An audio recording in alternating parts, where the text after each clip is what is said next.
maksimal 1 ya, biar karena waktu kita juga terbatas. Oke, jadi saya mulai saja. Untuk speakers kita yang pertama, saya perkenalkan yaitu Genoveva Karinza, sarjana psikologi, yang akan membawakan materi berjudul Optimize Fundraising for a Non-Profit Organization. Sebelumnya dia adalah Special Project Manager dari Kitabisa dan merupakan lulusan dari Atmajaya Catholic University of Indonesia dengan gelar Bachelor of Psychology. Untuk Genoveva, saya persilakan ke atas podium. Ke podium dong maksudnya.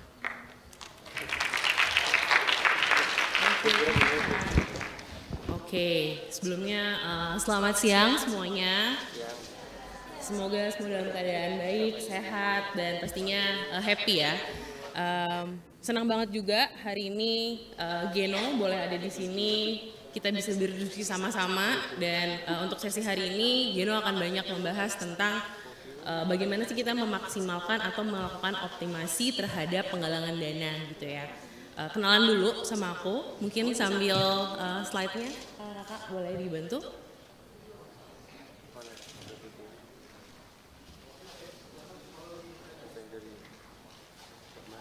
Oke, sambil kenalan juga ya, jadi aku Genoveva Karinza, biar gampang panggilannya Geno, saat ini bekerja di Kitabisa, mungkin ada yang sudah familiar, ada yang masih juga belum tahu apa itu Kitabisa. Nanti aku akan menjelaskan di sesi saat ini. Kitabisa sendiri adalah sebagai salah satu platform di Indonesia saat ini bisa dibilang yang cukup besar terkait pengelolaan penggalangan dana publik begitu. Boleh dilanjut?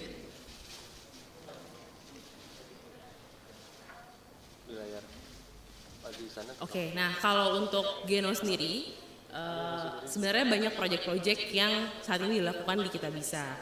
Namun untuk proyek-proyek dengan spesifik isu kesejahteraan hewan ataupun lingkungan itu banyak yang berjalan bersama dengan Geno.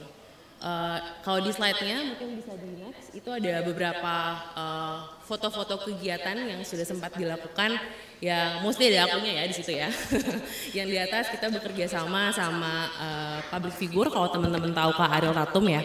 Jadi waktu itu Kak Ariel Tatum merayakan ulang tahun dari dia punya 4 atau 5 anabul, kucing-kucing yang gemes-gemes banget. Nah, kucing itu berulang tahun dan itu juga punya story sendiri. Kak Ariel Tatum itu menemukan kucing-kucing ini tuh datang terus ke rumahnya dan akhirnya dia jatuh cinta dan akhirnya dia merawat dan berdedikasi benar-benar deh kepada si kucing-kucing yang dia rawat itu. Nah dari situ akhirnya dia juga melakukan penggalangan dana untuk support program sterilisasi bersama komunitas yang waktu itu kerjasama nih sama Kitabisa.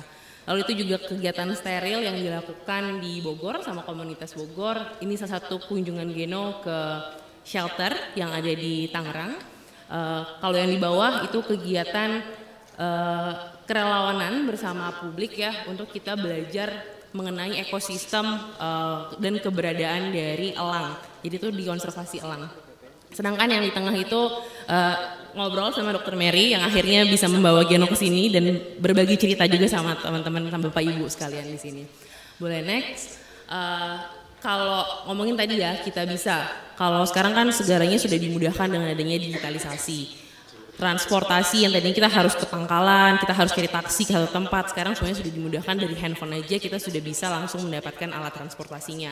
Begitu juga belanja. Nah, kita menggunakan kemajuan dari digitalisasi, kemajuan dari zaman ini untuk memudahkan proses-proses penggalangan dana yang mungkin dulu harus by amplop, kita harus cetak proposal dulu, terus harus ada cost-nya kan untuk kita cetak proposal dan harus kesana kemari untuk menjelaskan program-program yang sedang kita minta untuk bisa didanai. Nah, Kitabisa ini menjadi salah satu platform yang bisa memudahkan proses-proses penggalangan dana, mengenalkan program-program yang teman-teman sedang ajukan untuk didanai dengan lebih seamless, dengan lebih mudah, dengan tampilan-tampilan yang ada di platform kami.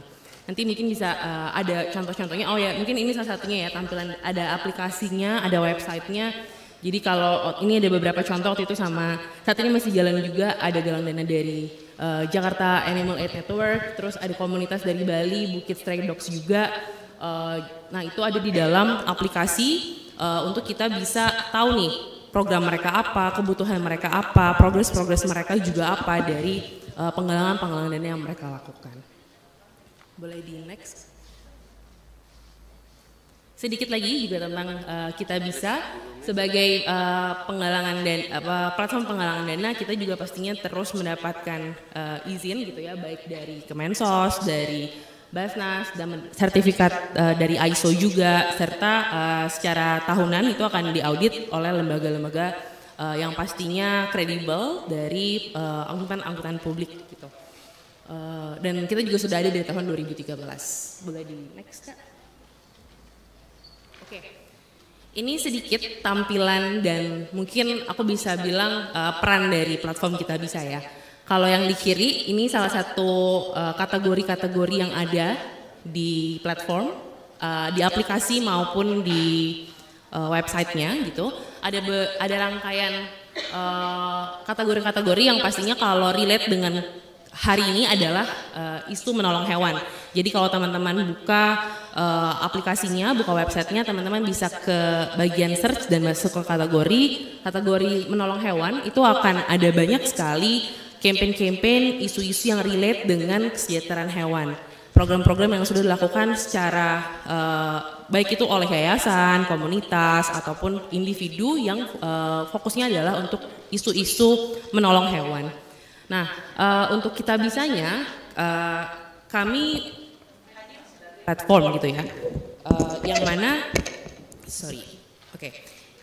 yang mana platform ini sendiri mungkin tidak bisa dibilang kita menjanjikan 100% semua penggalangan dana teman-teman pasti terpenuhi. Namun keberadaan platform itu menjadi jembatan tambahan untuk teman-teman bisa memaparkan program-program yang teman-teman punya. Jadi hanya simple dengan satu link aja, teman-teman bisa menjelaskan ini kepada masyarakat gitu tentang programnya apa sih, terus kayak ada gambaran visualisasinya seperti apa, update terkait programnya seperti apa. Jadi kami menjadi jembatan untuk bisa dalam sebuah link memaparkan program-program yang teman-teman miliki. Nah yang kedua, karena sudah terbentuk ya, biar nggak ngantuk. Jadi ada genjatan dulu nih, suara-suara supaya kita nggak ngantuk ya. Nah yang kedua, sebenarnya kehadiran Kita Bisa itu menghadirkan ekosistem kan dari teman-teman dengan spesifik isunya apa, mereka sudah terbentuk. Oh ini adalah teman-teman yang memang cinta nih sama isu lingkungan, cinta dengan isu hewan. Dengan demikian kami menemukan dan membentuk ekosistem dari calon donatur ataupun penggiat-penggiat yang memang fokus di isu hewan dan mungkin spesifiknya ada lingkungan juga gitu ya, karena hewan dan lingkungan itu harusnya jadi satu hal yang tidak bisa terpisahkan gitu. Dan yang ketiga, kita pastinya dengan adanya ekosistem tadi bisa membuka potensi untuk kita bisa melakukan kolaborasi ke depannya. Boleh dibantu next?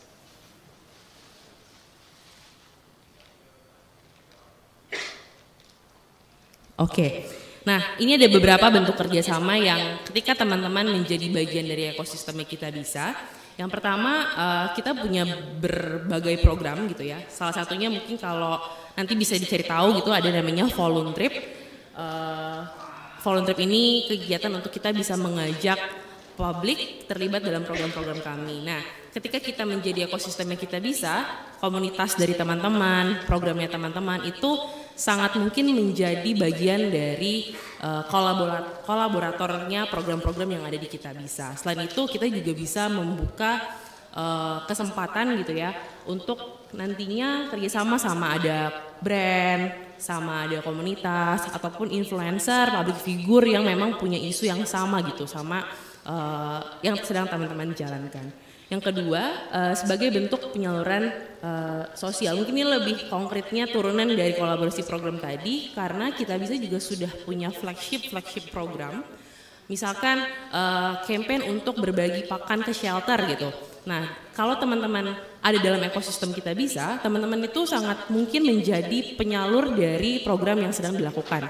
Tadi nih penyaluran, kegiatan penyaluran pakan shelter. Ketika teman-teman itu memang sudah ada dalam ekosistem, nah kita bisa kita jalani ke shelter A untuk penyaluran program di bulan Januari misalkan. Nanti di Februari ada lagi nih program steril gratis. Teman-teman bisa menjadi partner untuk kita bisa melakukan program-program yang ada di dalam flagship programnya kita bisa.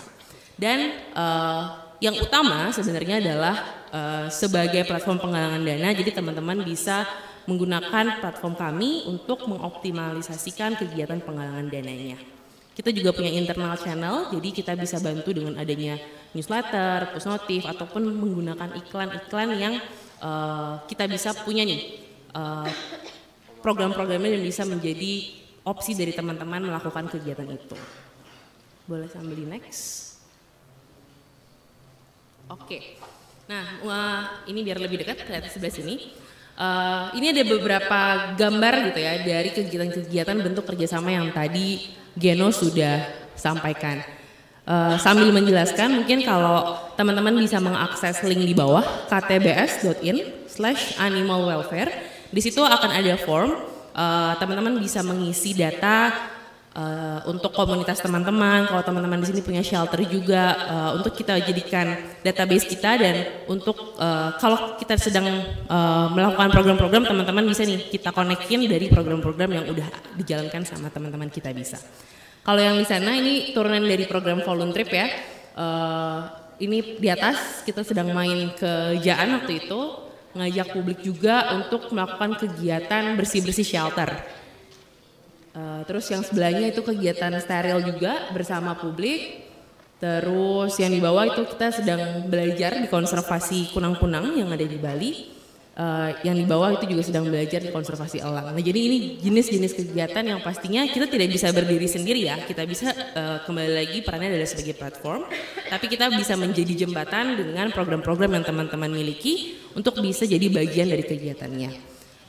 Untuk yang ini kita juga dari program-program ikut dalam proses pelepas liaran satwa liar, terus itu program pakan. Yang ini kita waktu itu jalan juga sama teman-teman saya Fabona, mungkin nanti akan sharing juga gitu ya, menggunakan platform kami untuk membantu program pengadaan mobil steril keliling.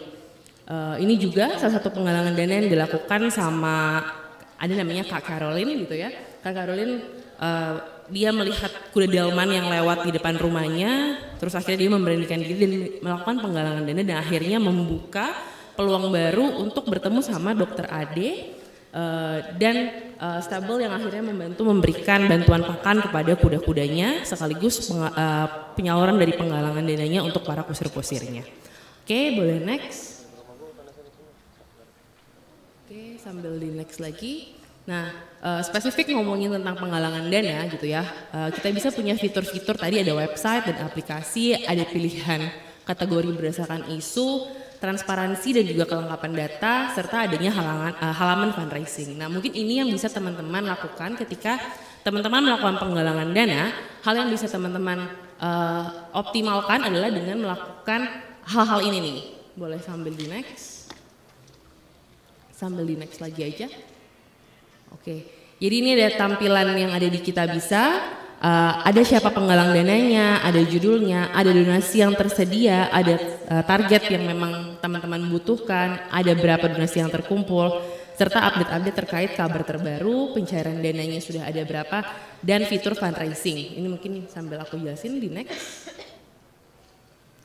Oke, jadi dalam satu program teman-teman itu bisa mengajak lebih banyak orang lagi untuk membantu proses penggalangan dananya tanpa harus punya akun sendiri gitu. Itu yang nanti ada dalam si program fundraising tadi. Fundraiser, sorry. Boleh sambil di next. Oke, ini bentuk spesifik dari satu halaman galang dana ya. Jadi ada visualisasinya di atas tentang apa programnya, siapa penggalang dananya, terus ini fitur-fitur tentang cerita penggalangan dananya apa, histori-histori dari progres dari program itu seperti apa, dan di dalam platformnya kita bisa melinkkan video. Kalau teman-teman sudah punya YouTube, ada tentang programnya bisa dilinkkan sehingga itu tampil gitu dari halaman penggalangan dananya. Boleh sambil di next. Oke, nah ketika kita punya halaman galang dana, apa sih yang penting untuk dilakukan? Yang penting untuk dilakukan adalah melakukan update secara reguler. ketika teman-teman punya galang dana, teman-teman melakukan update secara reguler, para donatur dan calon donatur akan mendapatkan update tentang progres dari program yang teman-teman sudah lakukan. Terus yang kedua adalah membuat visual dan konten yang menarik. Karena orang sekarang banyak yang juga malas baca gitu ya. Dengan kita membuat visual dan konten yang menarik, orang-orang akan dapat tergambar dari program apa sih yang teman-teman miliki. Dan ketiga adalah membuat narasi yang singkat tapi bisa memuat secara jelas gitu. Inti dari program-program yang mau dilakukan itu seperti apa. Boleh sambil di next. Oke, ini juga salah satu hal yang bisa dilakukan menggunakan momentum. Jadi banyak kalau teman-teman ada tahu public figure, kita mengajak mereka menjadi bagian dari penggalangan dana programnya teman-teman ketika mereka berulang tahun misalkan. Itu bisa jadi satu momentum untuk teman-teman memaksimalkan penggalangan dana yang teman-teman punya. Boleh sambil di next. Ini sedikit share data bahwa di Kita Bisa mayoritas donaturnya adalah Gen Z dan milenial. Yang mana Gen Z dan milenial ini sekarang kalau teman-teman semua cek mainannya medsos banget ya. Jadi visualisasi, terus kayak konten-konten video itu sangat menarik. Boleh sambil di next. Jadi dengan penggalangan dana yang teman-teman buat penting banget untuk bisa punya visualisasi yang menarik, untuk punya konten-konten yang bisa merepresent gitu ya apa dari program yang teman-teman memang ingin capai. Jadi ini contoh-contoh konten gitu yang bisa teman-teman lakukan, bikin programnya dengan visual yang simple tapi sudah bisa lengkap. Dengan donasi 100.000 itu sama dengan teman-teman membantu satu paket makanan untuk 1 ekor anabul atau paket-paket lainnya deh yang teman-teman bisa coba eksplor dari situ. Terus bikin satu visualisasi yang mungkin kadang-kadang itu banyak visual-visual yang terlalu menyedihkan gitu ya. Nah, kalau kita bisa mainin juga tuh dengan visualisasi yang memang lebih fun dan lebih tidak apa ya, mungkin tidak mengganggu teman-teman donatur ataupun calon donatur gitu dengan foto-foto yang kadang-kadang terlalu memprihatinkan gitu sih. Nah, ini ada beberapa contoh konten yang bisa diekspor. Boleh di next. Oke. Tadi beberapa hal yang bisa dilakukan. Nah, sebagai bentuk transparansi, Kita Bisa juga pastinya butuh untuk terus sustain gitu ya. Nah, ini yang bisa aku share bahwa Kita Bisa juga menerima donasi operasional yang dari galang dana tadi dengan kita memudahkan teman-teman dengan platform itu ada 5%-nya. Nanti detailnya lebih lanjut bisa teman-teman cek juga di blog kami, ada di dalam Zendesk-nya. Nanti bisa coba untuk diekspor dan dipelajari lebih lanjut. Oke, boleh sambil di next. Mungkin untuk penutup akhir, jadi sebagai teman-teman juga yang kita semua punya concern dengan kesejahteraan hewan, let's us make a good impact together. Dan jangan lupa link ini boleh sambil di share, siapa tahu kita bisa bertemu lagi di kolaborasi-kolaborasi kita yang lainnya. Terima kasih.